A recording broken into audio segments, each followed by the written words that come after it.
Hello students. आज का जो हमारा टॉपिक है वो है रिलेशंस। तो रिलेशंस को स्टार्ट करने से पहले हम लोग क्या करेंगे कि रिलेशंस को समझने के लिए कुछ बेसिक कंसेप्ट्स हैं लाइक ऑर्डर्ड पेयर, फिर कार्टेशियन प्रोडक्ट। तो पहले इसको डील कर लेते हैं, फाइनली हम लोग क्या करेंगे इसके बाद फिर रिलेशन स्टार्ट करेंगे। तो सबसे पहले स्टार्ट करते हैं ऑर्डर्ड पेयर से। ऑर्डर्ड पेयर क्या बोलते हैं? A pair of objects written in a particular order. A pair of objects written in a particular order is called an ordered pair. Ordered pair हम किसे बोलेंगे कि हमारे पास दो ऑब्जेक्ट्स हैं, वो एक पर्टिकुलर ऑर्डर में लिखे हों। ठीक है, ऑर्डर का मतलब क्या? पहले एक ऑब्जेक्ट लिखा हो, दूसरे सेकंड में दूसरा ऑब्जेक्ट लिखा हो, तो उसे हम क्या बोलेंगे? Ordered pair. जैसे यहाँ पे देखो ब्रैकेट में मैंने क्या लिखा? ए कॉमा बी, ये एक ऑर्डर्ड पेयर है। ठीक है, ये ऑर्डर्ड पेयर क्यों है? बिकॉज इसमें दो एलिमेंट्स है ए एंड बी, और ये एक ऑर्डर में लिखे हुए हैं। पहले में क्या हमारा फर्स्ट एलिमेंट ए, और सेकंड में क्या हमारा सेकंड एलिमेंट बी।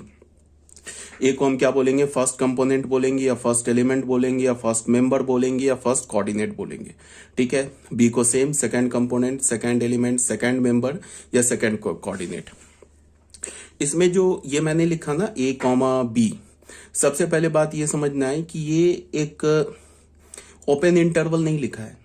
जैसे हम लोग ओपन इंटरवल को भी लिखते हैं ना, ए कॉमा बी। अगर ए और बी रियल नंबर है तो A comma B open interval में क्या रिप्रेजेंट करता है? Set of all real numbers lying between A and B. But ये इंटरवल नहीं है। ठीक है, ये हमारा सेट नहीं, ये ऑर्डर्ड पेयर है।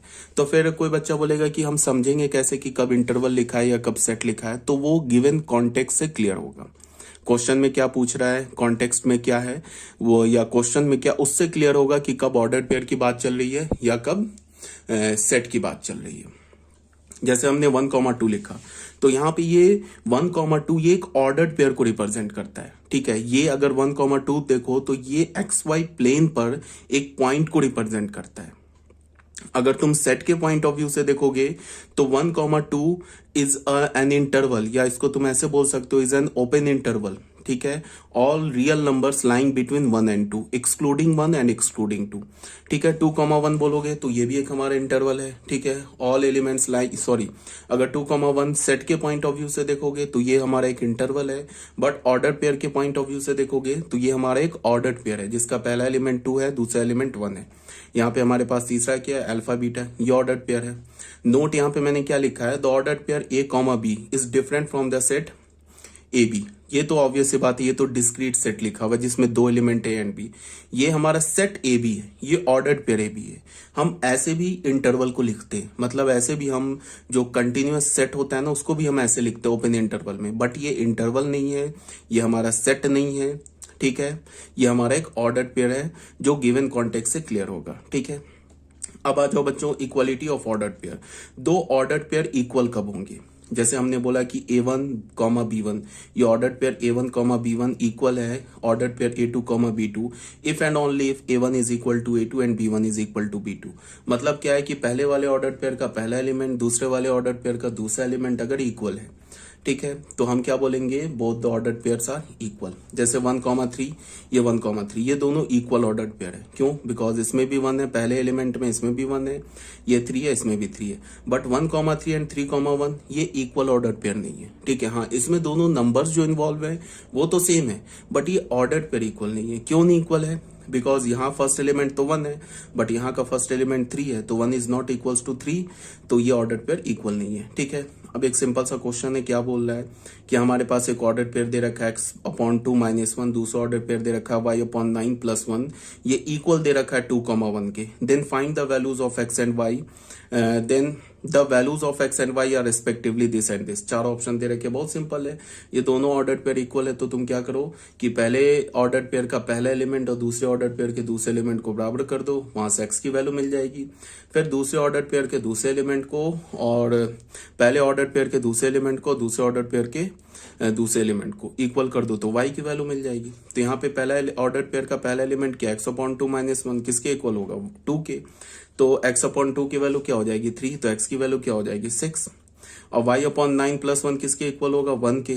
तो y/9 की वैल्यू 0, तो वो y की वैल्यू y/9 की वैल्यू 0, तो y की वैल्यू क्या हो गई? 0। ठीक है, तो हमें क्या मिल गया? B option. ये तो ओरली कैलकुलेट हो गया। उसके बाद यही मैंने कैलकुलेट कर रखा है। ठीक है, तो ये तो हमारा था ऑर्डर्ड पेयर। हमने देखा कि ऑर्डर्ड पेयर हम किसे बोलते हैं, फिर हमने देखा कि दो ऑर्डर्ड पेयर इक्वल कब होते हैं। ऑर्डर्ड पेयर जो एक्चुअली है ना, ये किसे रिप्रेजेंट करता है ordered pair? Set of all the points in x y plane. X y plane पे जितने पॉइंट्स होते हैं ना, वो हर एक पॉइंट एक पर्टिकुलर यूनिक ऑर्डर्ड पेयर को रिप्रेजेंट करता है, unique ordered pair of real numbers को रिप्रेजेंट करता है। ठीक है, तो अब आ जाओ कार्टेशियन प्रोडक्ट ऑफ सेट्स। अब ये कार्टेशियन प्रोडक्ट क्या है? तो इसको हमने ऐसे डिफाइन किया, इसको हम ए इंटू बी नहीं बोलते हैं, इसे हम क्या बोलते हैं? A cross B. A cross B को हमने किस फॉर्म में लिखा है? Roster form, sorry set builder form में लिखा है। ठीक है, ए क्रॉस बी क्या है हमारे पास? सबसे पहली बात, ए क्रॉस बी जो है वो एक सेट है। क्या है? ये एक सेट है, ऑर्डर्ड पेयर सेट नहीं है। ए क्रॉस बी एक सेट है। कैसा सेट है? हमने क्या बोला? द सेट ऑफ ऑल, इस ब्रैकेट को क्या रीड करते हैं? The set of all ordered pair A B. उन सारे ऑर्डर्ड पेयर ए बी का सेट बना लो। इसको क्या रीड करते हैं? सच डैट इस ऑर्डर्ड पेयर का जो पहला एलिमेंट हो वो पहले सेट ए से हो, और इस ऑर्डर्ड पेयर का जो दूसरा एलिमेंट हो वो दूसरे सेट बी से हो। ठीक है, यहां क्या बोल रहा है? A cross B, the set of all ordered pair A B such that पहले ऑर्डर्ड पेयर का पहला एलिमेंट पहले सेट से हो और दूसरा एलिमेंट दूसरे सेट से हो। तो अगर हमने ए कॉमा बी, अगर हमने बोला एलिमेंट है क्रॉस बी का, अगर मैंने बोला ordered pair A comma B element है क्रॉस बी का, तो यहां से हमें क्या पता चलेगा? इस ऑर्डर्ड पेयर का जो पहला एलिमेंट होगा ना वो पहले सेट से आएगा, और जो दूसरा एलिमेंट होगा वो दूसरे सेट से आएगा। ठीक है, तो इसमें ए क्रॉस बी में हमें ध्यान क्या रखना है कि ए क्रॉस बी में जो एलिमेंट होंगे ना वो ऑर्डर्ड पेयर होंगे। कभी भी ए क्रॉस बी के एलिमेंट 2, 3, 4 ऐसे नहीं आएगा। ठीक है, वो ऑर्डर्ड पेयर 2,3 आ सकता है, वो ऑर्डर्ड पेयर 4,5 आ सकता है। कभी भी single number single number A cross B में नहीं आएगा। ए क्रॉस बी के जो एलिमेंट होते हैं ना, एलिमेंट वो ऑर्डर्ड पेयर में होंगे। ठीक है, सिमिलरली सेम लाइन पे हम क्या बोलेंगे? B cross A. तो बी क्रॉस ए बस डेफिनेशन क्या होगा? पलट जाएगा। तो क्या होगा? The set of all ordered pair B A such that B belongs to B small B belongs to capital B and small A belongs to capital A. Thus B comma A belongs to B cross A if and only if small B belongs to capital B and small A belongs to capital A. बहुत simple सी बात है। ठीक है, वही same हमने क्या कर दिया? रिवर्स कर दिया। अब यहाँ पे क्वेश्चन है, ए दे रखा है, बी दे रखा है, तो ए क्रॉस बी हमें कैसे निकालना है? ए क्रॉस बी कैसे निकालेंगे? ए के पहले एलिमेंट है ना 1 को एक बार 3 के साथ एसोसिएट करके ऑर्डर पेयर बना लेंगे, तो 1,3। फिर 1 को 5 के साथ एसोसिएट करके ऑर्डर पेयर बना लेंगे, तो 1,5। फिर 2 को 3 के साथ, फिर 2 को 5 के साथ, फिर 3, 3 एंड 3, 5। अब बी क्रॉस ए बोलेगा तो बस पलट जाएगा। या तो तुम ए क्रॉस बी अगर तुमने निकाल रखा है तो उसके एलिमेंट को इंटरचेंज कर दो तो बी क्रॉस ए आ जाएगा, या तो फिर डेफिनेशन से देख लो क्या होगा? बी लिखा, क्रॉस ए लिखा, फिर 3 को 1 से एसोसिएट करके एक ऑर्डर पेयर बना लो, फिर 3 को 2 से एसोसिएट करके एक ऑर्डर पेयर बना लो, फिर 3 को 3 से एसोसिएट करके एक ऑर्डर पेयर बना लो, 5, 1, 5, 2, 5, 3। ठीक है, ये तो क्लियर होगा, बहुत सिंपल सी बात है। इसे हम क्या बोलते हैं? Cartesian product of sets. ये हमारा page number 1। Page number 2 clear है? क्लियरली ए क्रॉस बी जो होता है ना वो बी क्रॉस ए के इक्वल नहीं होता इन जनरल। मतलब क्या है कि Cartesian product of two sets are not commutative in general. दो सेट का जो कार्टेशियन प्रोडक्ट होता है वो इन जनरल कॉम्यूटेटिव नहीं होता है। ठीक है, thus Cartesian product of set is not commutative. ठीक है, आगे बात समझ में। कार्टेशियन प्रोडक्ट दो सेट का कॉम्यूटेटिव कब होगा? That is A cross B B cross A के इक्वल कब होगा? when a and b are equal set. जब a और b क्या होगा? हमारा इक्वल सेट होगा। ठीक है, यहाँ पे नोट नंबर 1 में हमने क्या बोला कि if a is equal to 5 और b is equal to 5, that is if at least one of a and b is an empty set then a cross b is 5। मतलब क्या है कि अगर a या b में से कोई एक 5 हो जाए या दोनों 5 हो जाए तो a क्रॉस b 5 होगा। ठीक है, ये बात आ गई समझ में। सेकंड पॉइंट में क्या बोल रहा है? अगर ए क्रॉस बी 5 नहीं है, इसका मतलब ए सेट भी 5 नहीं है एंड बी सेट भी 5 नहीं है। मतलब कि दोनों सेट 5 नहीं हो सकता। ठीक है, अगर मैंने बोला ए क्रॉस बी 5 है, ठीक है, तो यहां से हमें क्या कंक्लूजन मिलेगा? इधर ए इज इक्वल टू 5 और बी इज इक्वल टू 5, या तो ए 5 हो या तो बी 5 हो। मतलब क्या है कि दो सेट में से कोई भी एक सेट अगर नल सेट हो गया तो उसका क्रॉस प्रोडक्ट क्या हो जाएगा? Null set. अगर दोनों सेट नल सेट हो गया तो भी उसका क्रॉस प्रोडक्ट नल सेट हो जाएगा। अगर मैंने बोला ए क्रॉस बी 5 नहीं है, इसका मतलब हो गया कि ए भी 5 नहीं है एंड बी भी 5 नहीं है। ठीक है, अब अगर मैंने बोला कि ए क्रॉस बी और बी क्रॉस ए इक्वल है, ये तभी पॉसिबल है जब दोनों सेट इक्वल हो। ठीक है, if at least one of A and B is an infinite set and other is a non empty set then A cross B is an infinite set. इसका क्या मतलब है कि ए और बी में से कोई भी एक सेट इन्फानाइट हो गया, ठीक है, ए और बी में से कोई भी एक सेट इन्फानाइट हो गया या दोनों इन्फानाइट हो जाए या कम से कम एक इन्फानाइट हो जाए तो ए क्रॉस बी क्या हो जाएगा, इन्फानाइट हो जाए। बिल्कुल सिंपल लॉजिक से है। हम लोग कार्टेशियन प्रोडक्ट में कैसे लिखते हैं, मान लो कि हमने जैसे अभी हमने कार्टेशियन प्रोडक्ट लिया था ना ए और बी का, तो हमने क्या किया था, पहले एलिमेंट को ए क्रॉस बी में क्या किया था, ए का पहले एलिमेंट को 3 के साथ एसोसिएट किया, फिर 5 के साथ किया। तो अगर मान लो इसको मैं इन्फानाइट सेट कर दूं तो यहाँ पे 3 के बाद 4 5 6 7 करके इन्फानाइट कर दूं तो इसका पहला एलिमेंट क्या होगा, इसके 3 से होगा, फिर 5 से होगा, फिर दूसरा क्या होगा 3 से, फिर दूसरा 5 से, ऐसे करके क्या हो जाएंगे, ए क्रॉस बी में इन्फानाइट एलिमेंट्स आ जाएंगे। तो कहने का क्या मतलब है, ए और बी में से कम एक अगर इन्फानाइट हो गया तो उसका कार्टेशियन जो प्रोडक्ट होगा वो एक इन्फानाइट सेट होगा। ठीक है, बिल्कुल ऑब्वियस सी बात है। अब अगर मैंने क्या बोला, A cross A is also denoted as A square. ठीक है, ए क्रॉस ए को हम किससे डिनोट करते हैं, ए स्क्वायर से। अब Cartesian product of 3 sets, 3 set का कार्टेशियन प्रोडक्ट कैसे लेंगे अभी हम आगे देखेंगे अभी इसको। ए क्रॉस ए को हम क्या बोलते हैं, ए क्यूब। ठीक है बच्चों, जो बच्चे 12th क्लास में ये पढ़ रहे हैं या देख रहे हैं वीडियो, उनको मैं बता दूं ये 11th क्लास का, ये आप ऑलरेडी आपको 11th क्लास में पढ़ाया जा चुका है। ये 11th क्लास के लिए बिल्कुल नया टॉपिक है, बिल्कुल फ्रेश टॉपिक है, बट 12th क्लास में ये बता रहा हूं कि ये ऑलरेडी आप लोग जानते हो, ये ऑलरेडी 11th में पढ़ाया जा चुका है। 12th का टॉपिक कब स्टार्ट होगा रिलेशन का, वो मैं वीडियो में ही बता दूंगा, अभी आगे स्टार्ट होगा। ठीक है, अब आ जाते हैं बच्चों Cartesian product of more than 2 set. एक से ज्यादा सेट है उसका कार्टेशियन प्रोडक्ट हम कैसे निकालेंगे। कार्टेशियन प्रोडक्ट, अच्छा एक बात और, ये जो मैं डेफिनेशन लिख रहा हूं ना इतना लंबा लंबा, इसको तो यहाँ पे सिंपल सी बात है, रटने जैसी तो कोई चीज है नहीं कि हम इसको रटना शुरू कर दें। ये सिर्फ समझना है, प्रॉपर्टी याद रखना है, समझना है। कोई डेफिनेशन मैथमेटिक्स में रटना नहीं होता है, सिर्फ प्रॉपर्टी भी रटना नहीं होता है। प्रॉपर्टी अगर समझ जाओगे ना, हाँ कुछ प्रॉपर्टीज कुछ रिजल्ट हमें याद रखने होते हैं या बिल्कुल रट जाना होता है। जैसे मैंने डिटर्मिनेंट में बताया था, सर्कुलेंट डिटर्मिनेंट बताया था, सिमेट्रिक डिटर्मिनेंट बताया था, इसका वैल्यू रट जाना है। ठीक है, बट यहाँ पे हमें क्या करना है, ये सब मैं इंग्लिश में लिख रहा हूँ, काफी बड़ा बड़ा डेफिनेशन लिख रहा हूँ, बट किसके लिए लिख रहा हूँ, for the sake of understanding, सिर्फ अंडरस्टैंडिंग के पॉइंट ऑफ व्यू से लिख रहा हूँ, रटना नहीं है तुम्हें, बस तुम समझो क्या है। ठीक है, Cartesian product of n sets A1 A2 A3। अब यहाँ पे हमने क्या किया था, अभी 2 सेट का कार्टेशियन प्रोडक्ट लिया था, अब मैं बोल रहा हूँ एन सेट का कार्टेशियन प्रोडक्ट ले रहे हैं। हमारे पास सेट क्या है, A1 A2 A3 से n is denoted by A1 cross A2 cross A3 dot dot AN। इसको हम ऐसे डिनोट करेंगे, एंड इज डिफाइंड एज, कैसे डिफाइंड होगा, A1 cross A2 dot dot AN। ये डिफाइंड कैसे होगा, इसको हम ऐसे बोलेंगे, the set of all x1 x2 dot dot xn। ठीक है, ये जो है ना इसे हम एन ट्यूपल बोलते हैं, ऑर्डर्ड पेयर बोलते हैं ना। फिर ऑर्डर्ड पेयर में अगर 3 एलिमेंट्स को अगर हमने अरेंज कर दिया एक ऑर्डर में तो हम उसे क्या बोलते हैं, ऑर्डर्ड ट्रिपलेट।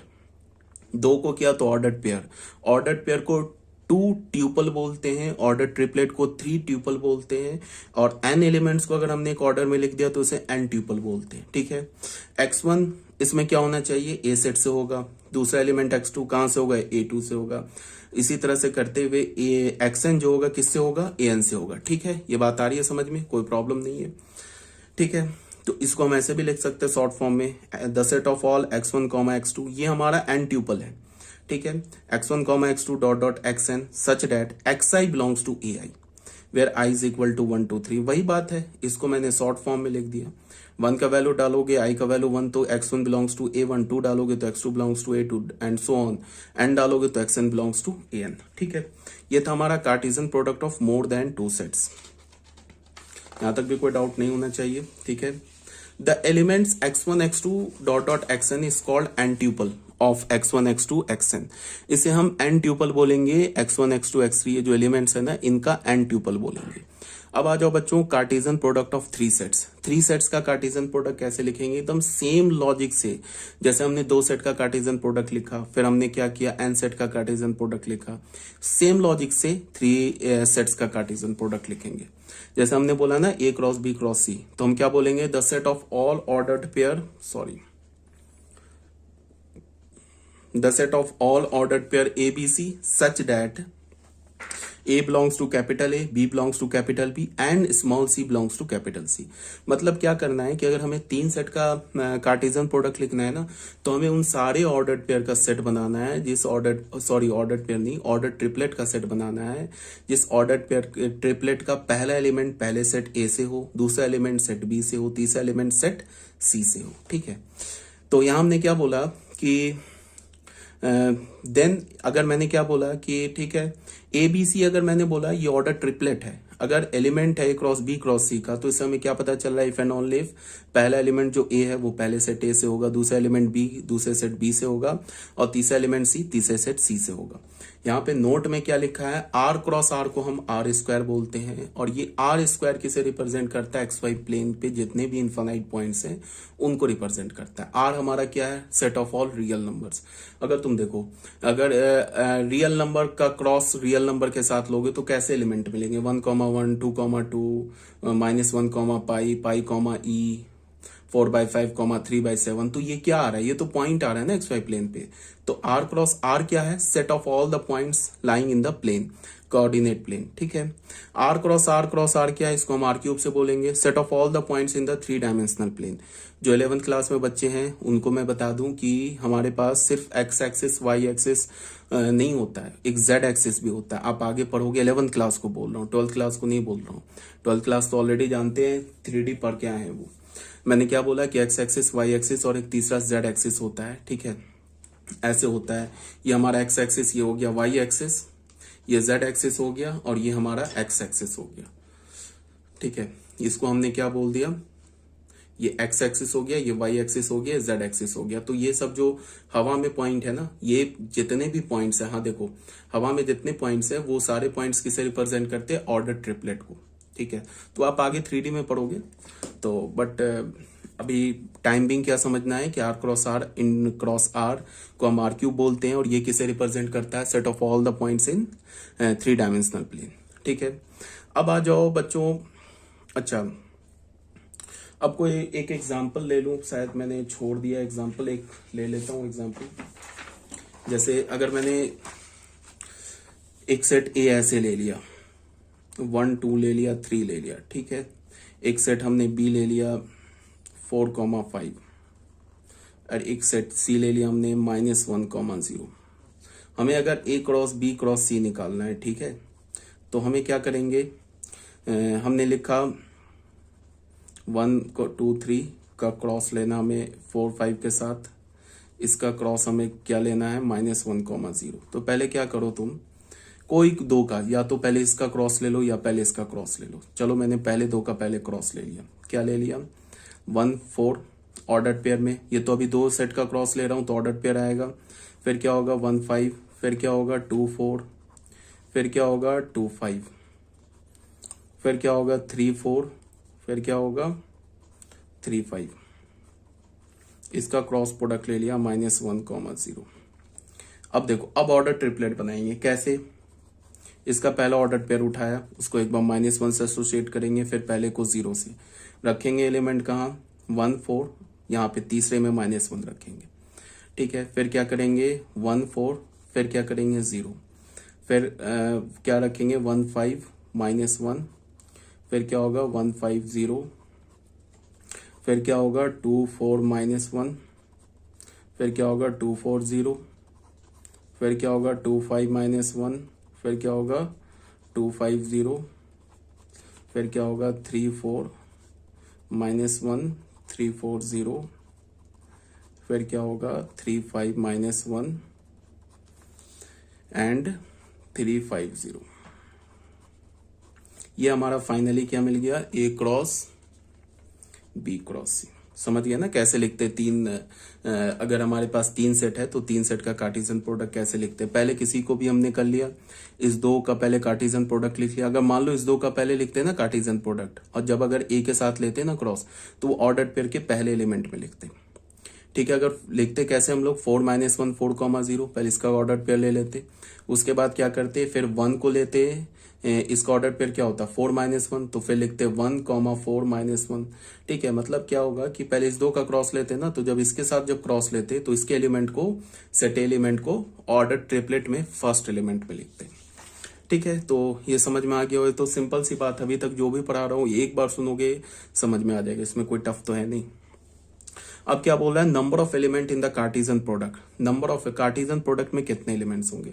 हमने एक सेट ए ले लिया, एक सेट बी ले लिया, two infinite sets, are two infinite नहीं फाइनाइट सेट्स, सॉरी मैं क्या लिख रहा हूँ, are two finite sets. Then अगर मैंने ए और बी ले लिया, ये दो फाइनाइट सेट्स हैं, तो number of element in A cross B को हम क्या लिखेंगे, number of element in A into number of element in B. इसको हमने m कॉमा n माना, वेयर m क्या हमारा, m is the number of element in set A और n क्या है, number of element in set B. ठीक है, अब इसका प्रूफ भी देख लो, एक लाइन का प्रूफ है। हमने सेट क्या ले लिया, मान लो सेट ए में हमने कितने एलिमेंट्स माने, m एलिमेंट्स माने, तो सेट ए को हम कैसे लिखेंगे, x1 x2 dot dot xm।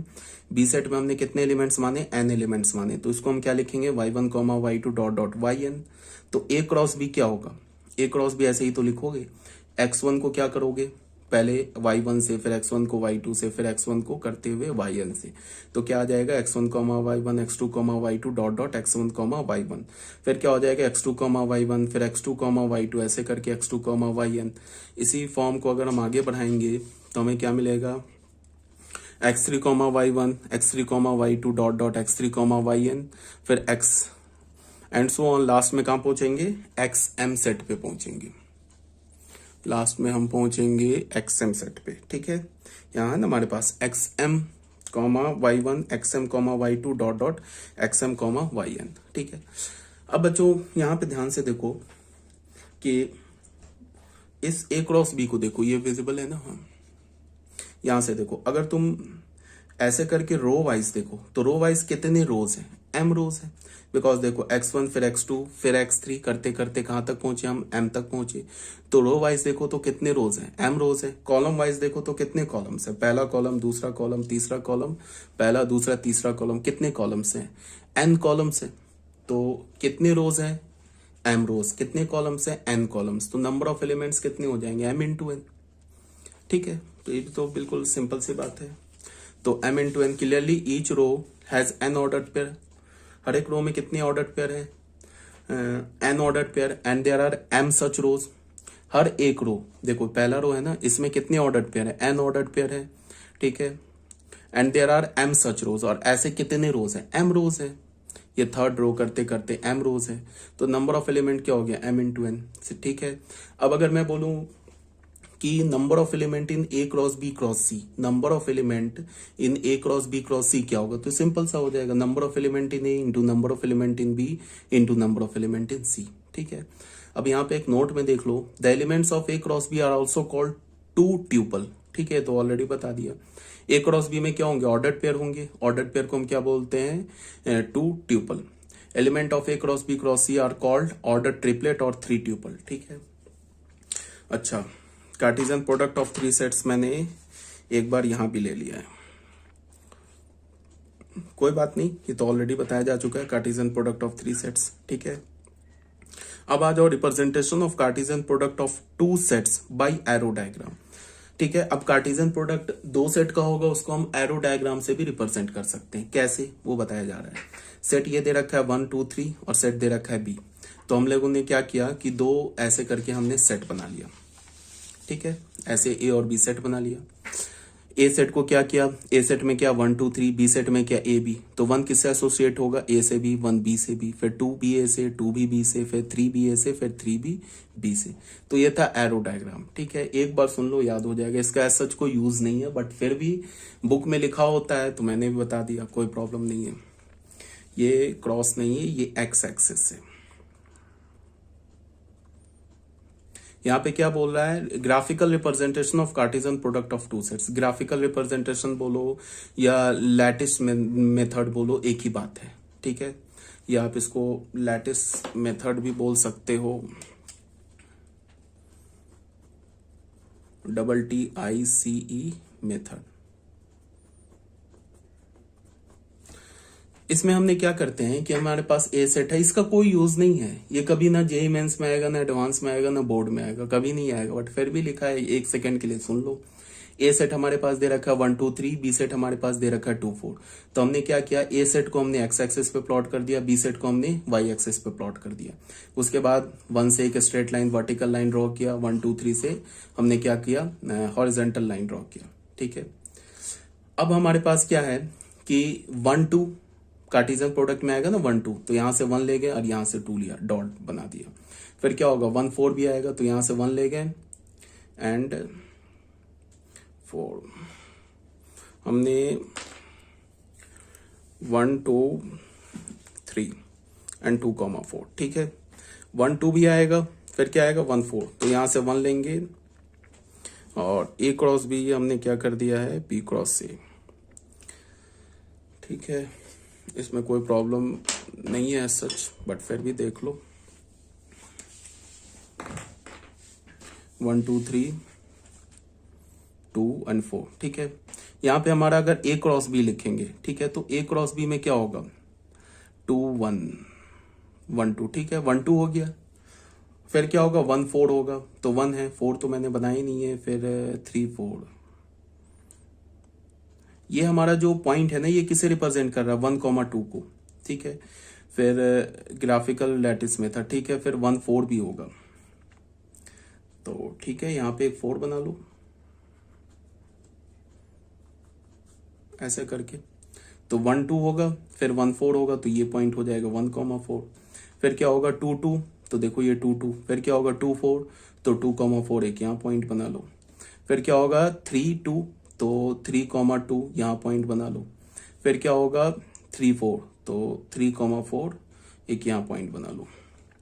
ये पता नहीं मैंने कैसे गलती कर दी, ये क्रॉस ये नहीं है, ये पॉइंट नहीं है, ये पॉइंट नहीं है। कहने का क्या मतलब है कि जैसे 1 2 3 2 4 ए सेट दे रखा है ना 1 2 3 1 2 3 एंड बी सेट क्या दे रखा है 2 4। अगर हमें ए क्रॉस बी लिखना है ना, ए क्रॉस बी का अगर हमें लैटिस मेथड देखना है, तो हम क्या करेंगे, ऐसे करके पहले कार्टेशियन प्लेन बना लिया। अगर ए क्रॉस बी लिखना है तो ए को हमने एक्स एक्सिस पर लिख लिया 1 2 3, और यहाँ पे क्या लिखा 2 4, तो मान लो ये 1 लिखा, ये 2 लिखा, ये 3 लिखा और ये 4 लिखा। चाहो तो ऐसे ऐसे करके एक स्ट्रेट लाइन ऐसे बना लो, फिर यहाँ पे ऐसे स्ट्रेट लाइन। इस सबका बता रखा है कि ऐसा कोई यूज तो है नहीं, बट 4 भी बना लो, कोई बात नहीं, ऐसे ऐसे करके बना लो स्ट्रेट लाइन।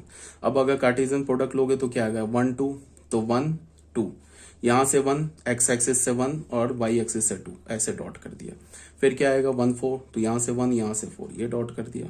फिर क्या आएगा 2 2 2, तो यहां से 2 यहां से 2 ये डॉट कर दिया। फिर क्या आएगा 2 4, तो 2 4 ये डॉट कर दिया। फिर क्या आएगा 3 2 3 यहां से 2 यहां से ये डॉट कर दिया। फिर क्या आएगा 3 4 3 यहां से 4 यहां से, तो ये ए क्रॉस बी हो गया। अब बी क्रॉस ए करोगे तो क्या, बी को ले लो एक्स एक्सिस पे और ए को ले लो वाई एक्सिस पे, सेम लॉजिक है। ठीक है, अब ये क्वेश्चन नंबर 1 है। क्वेश्चन नंबर 1 में क्या है कि हमारे पास सेट ए दे रखा है 1 2 और सेट बी दे रखा है 3 4 5।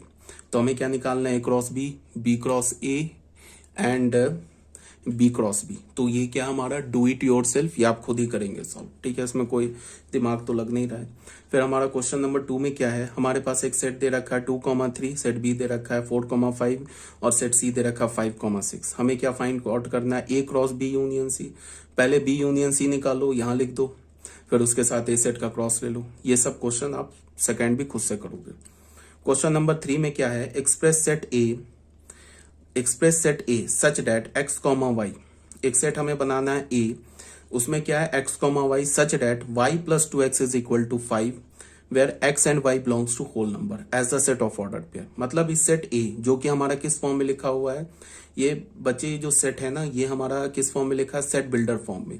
इस सेट बिल्डर फॉर्म को हमें रोस्टर फॉर्म में लिखना है। ठीक है, तो हम कैसे लिखेंगे वो देखो। क्या दे रखा है कि एक्स कॉमा वाई हमें एक इस सेट ए बनाना है। ठीक है, सेट ए बनाना है of all ordered pair x y ordered pair का सेट बनाना है, और उस एक्स वाई के बीच में ये रिलेशन दे रखा है।